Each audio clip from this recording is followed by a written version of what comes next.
Hello students, this is your English teacher Riyanka ma'am. আজকে এই ভিডিওতে আমরা ভয়েস চেঞ্জ নিয়ে প্রাইমারি ডিসকাশন করব, ঠিক আছে? তো যারা নিউলি শিখছো, একদম নিউলি লার্নার, তো তাদের কাছে এই ভিডিওটা খুবই হেল্পফুল হবে। তো মন দিয়ে যা বলছি শুনবে, আর এবং কারো কোনো কোয়েরি থাকলে অবশ্যই কমেন্টস করবে। ওকে, তো দেখো, সাপোজ আগে প্রথমে আমরা জেনে নিই যে ভয়েস চেঞ্জ ব্যাপারটা কি। ওকে, তো অ্যাক্টিভ ভয়েস থেকে প্যাসিভ ভয়েস এবং প্যাসিভ ভয়েস থেকে অ্যাক্টিভ ভয়েস, এই যে যাওয়ার যে প্রসেস বা নিয়ম, এটা কি বলছে ভয়েস চেঞ্জ। ওকে, তো এক্ষেত্রে আমাদের কিছু ভয়েসের রুলস মাথায় রাখতে হবে। তো আজকে আমি থ্রি টাইপ অফ সেন্টেন্সের থ্রি টাইপ অফ টেন্সের রুলস তোমাদেরকে বোঝাবো। তো দেখো, এবং বেসিক্যালি টোটাল আলোচনাটা অ্যাসার্টিভ সেন্টেন্সের নিয়েই হবে।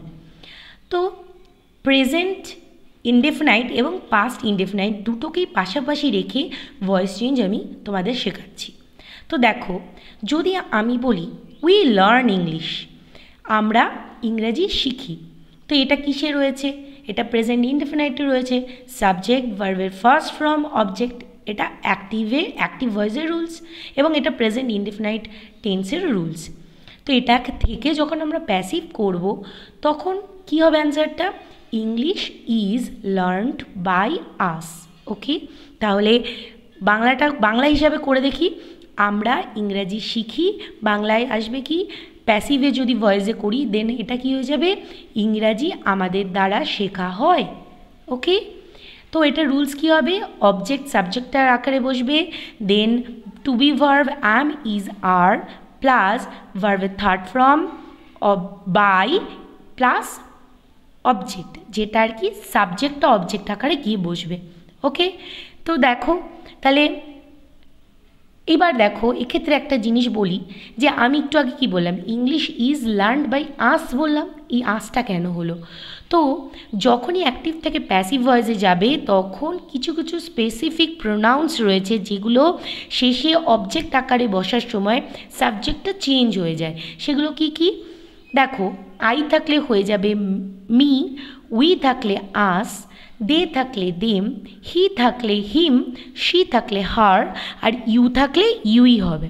ওকে, এবার একটা কথা বলি, এবার আমরা যদি আর একটা সেন্টেন্স নিয়ে ভেবে দেখি, তাহলে কি হবে? দেখো, যদি বলি শি সিংস আ সং, সে একটি গান করে, তাহলে কি হবে?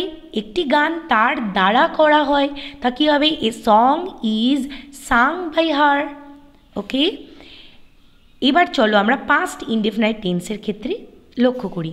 পাস্ট ইনডেফিনাইট টেন্সের ক্ষেত্রে কি হবে? যদি বলা হতো যে উই লার্নড ইংলিশ, আমরা ইংরাজি শিখতাম, তাহলে কি হতো? ইংরাজি আমাদের দ্বারা শেখা হতো, তাহলে English was learned by us. এখানে রুলস কি? অবজেক্টটা সাবজেক্ট হয়ে যাবে, সো আগে লিখবো অবজেক্ট প্লাস ওয়াজ অথবা ওয়্যার প্লাস ভার্বের third form by then subject. Okay, তো দেখো, এক্ষেত্রে একটা জিনিস বলে রাখি যে প্রেজেন্ট ইনডেফিনাইট পাস্ট ইনডেফিনাইটের রুলস একদম সেম, জাস্ট একটাই ডিফারেন্স টু বি ভার্বের। প্রেজেন্ট ইনডেফিনাইটে হয়ে যাবে অ্যাম ইজ আর, এবং পাস্ট ইনডেফিনাইটে হয়ে যাবে ওয়াজ অথবা ওয়্যার। That's it. এবার নেক্সট এক্সাম্পল এবং নেক্সট টেন্সের ক্ষেত্রে এগোই। নেক্সট হলো প্রেজেন্ট কন্টিনিউয়াস টেন্স। সাপোজ আমি যদি এটা বলি father is reading a news paper, তাহলে বাবা একটি খবরের কাগজ পড়ছে, এখনও শেষ হয়নি, দ্যাটস ওয়াই এটা কন্টিনিউয়াস।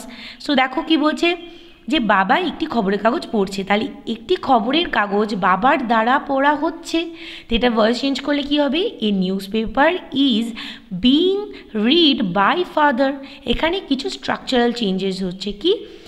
অবজেক্টটা আগে বসছে, object plus to be verb am is are plus being BEING being plus ভার্বের third form plus by plus subject. Okay, তো আর একটা নেক্সট এক্সাম্পলের থ্রু বোঝানো যাক। যদি বলা হয় she is singing a song, তাহলে সে একটি গান করছে, তাহলে কি হবে? A song is sung by her, একটি গান তার দ্বারা করা হচ্ছে। আজকের জন্য এখানেই শেষ করছি ভিডিওটা। যদি ভিডিওটি ভালো লেগে থাকে তাহলে অবশ্যই লাইক শেয়ার করবে এবং সাবস্ক্রাইব করবে আমার চ্যানেলটিকে, এবং বেল বাটন প্রেস করতে ভুলবে না, যাতে আমার সব ভিডিও তোমার কাছে আগে পৌঁছায়। তো টাটা আজকের জন্য।